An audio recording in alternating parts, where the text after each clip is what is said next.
When Life Imitates Art, The Conjuring. Something awful happened here, Ed. This movie is based on the story of real-life parapsychologists trying to deliver a haunted house from evil. Nothing weird there. But when the real Perron family, the owners of the original home, came to visit the film set, strange things started happening. Upon their arrival, a huge breeze was felt, but the surrounding trees stood still. Even Mother Perron, who wasn't even on the set, said she felt a presence before fainting and being rushed to the hospital.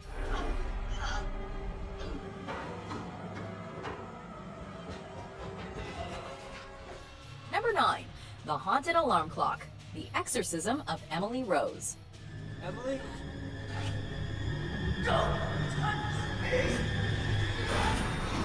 Ever think that while playing the role of someone who's possessed, we can somehow become possessed ourselves? In this case, that seems to be true. Jennifer Carpenter, who portrayed Emily Rose, says she felt a weird presence in her hotel room while filming the movie. Even her alarm clock seemed out of whack, randomly turning on during the night and playing Pearl Jam's Alive each time. More specifically, the lyric, "I'm still alive." We know radio stations tend to overplay songs, but come on. Number 8. A Haunted Studio. Ghost of Goodnight Lane. Sorry, dude. What the hell are you doing? Did I get you? Not yet.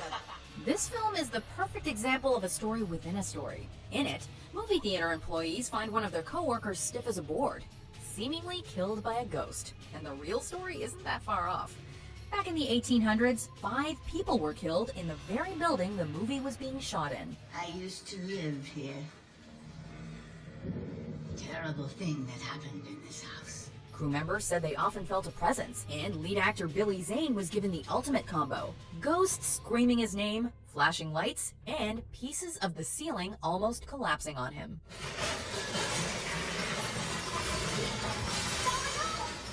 Number 7.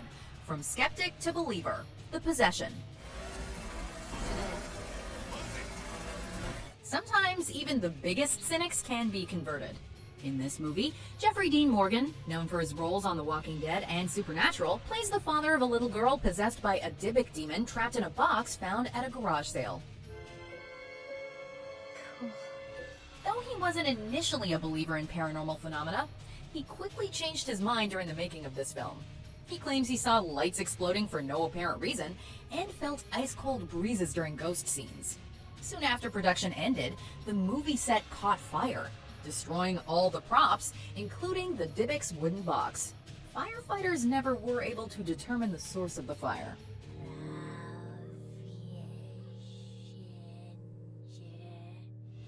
Number 6. Demon on set, Annabelle. She fits right in. That completes the set, right?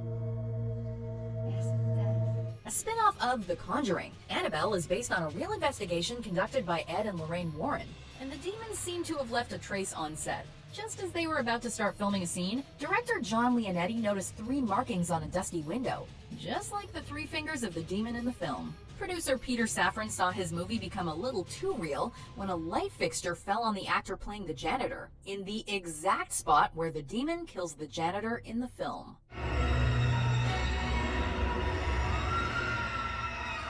Number 5. The Curse Continues, The Amityville Horror.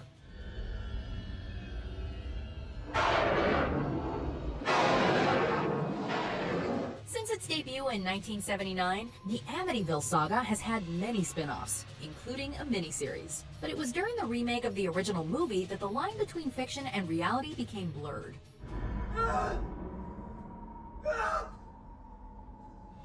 From the start of production, many crew members began waking up at 3:15 a.m., just like Ryan Reynolds' character. Even stranger than that is when Kathy Lutz, the woman who lived in the actual Amityville house, died of emphysema during production, closely followed by her husband George, who died of a heart attack after trying to sue the production team. Don't even look at it, Kathy. Let's get out of here. Number 4. Ghosts Destroying Cameras, The Omen. The devil was I really sincerely believe that the devil didn't want the picture to be made. Ghosts can sometimes be pranksters. While filming the 2006 remake of The Omen, director John Moore claimed he had lost 2 days' worth of footage thanks to a ghost. The interference caused by the spirit prompted the cameras to implode, and it even left a 666 error message on the camera screen. He bears a birthmark. A sequence of sixes. So says the Bible, as all the apostles of Satan. Not only that, but movie buffs say the original version of The Omen is one of the most cursed movies to ever be filmed.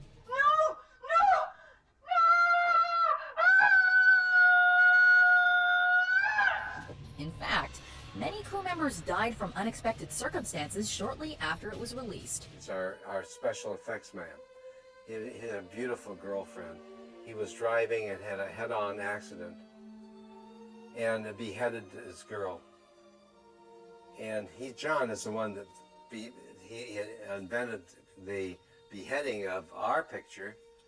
And so his girl was beheaded, and then he woke up and he saw Liège, 66.6 kilometers. Number 3, a string of deaths, the Poltergeist franchise.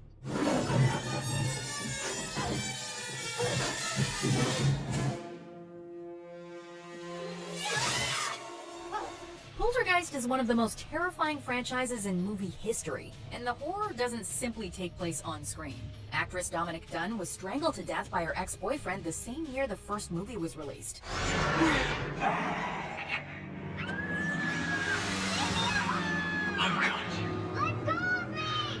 Before the third installment came out, young actress Heather O'Rourke died of septic shock after suffering an acute bowel obstruction.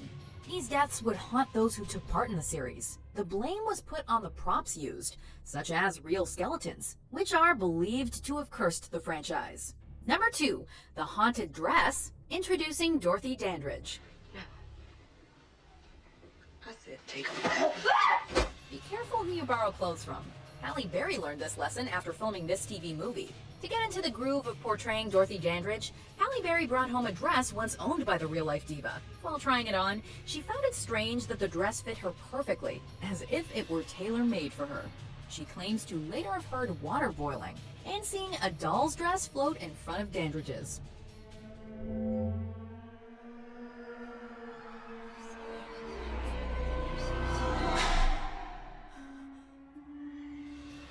Before we unveil our number 1 pick, here are some honorable mentions.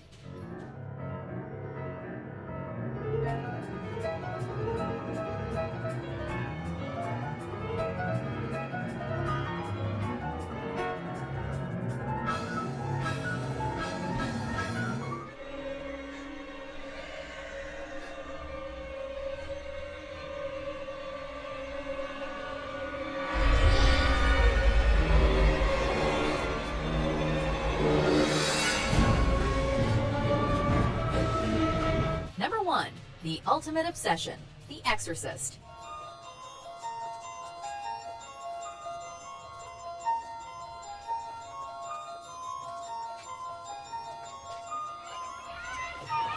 Known for being one of the most terrifying films of all time, The Exorcist has given nightmares to generations, including its entire film crew.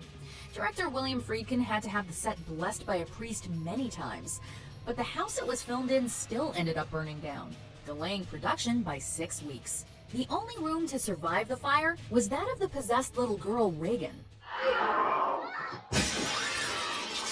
And let's not forget about the many injuries that occurred during the shooting either, but given the major success that came afterward, some probably think it was worth it.